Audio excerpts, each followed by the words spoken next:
మానవాసురుల మధ్య సమరభేరి మ్రోగనుంది. అసురగణం భీతిల్లే శక్తి ఉన్న ఆ మణి దుష్టుల చేతుల్లో పడి ఈ బ్రహ్మాండానికే పెనుముప్పుగా మారేలోగా ఆపడం నీ వల్లే అవుతుంది.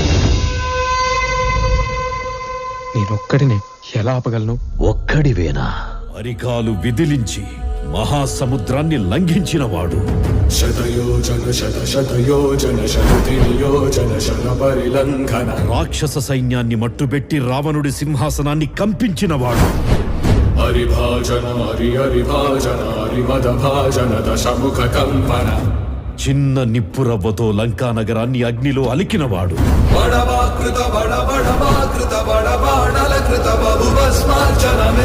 త్రేతాయుగంలో రాముడి నీడయ్యాడు.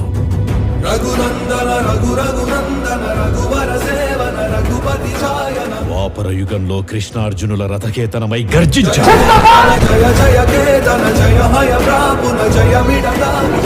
కలియుగంలో ధర్మం కోసం పోరాడే ప్రతి ఒక్కరి వెంట ఉన్నాడు. నీ వెంట ఉన్నాడు.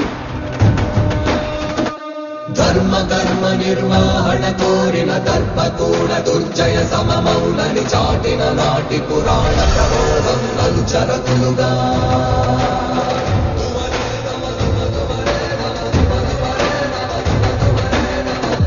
వాడిది స్వార్థం, నీది సాయం. స్వార్థం ఓడిపోవాలి, సాయం గెలవాలి.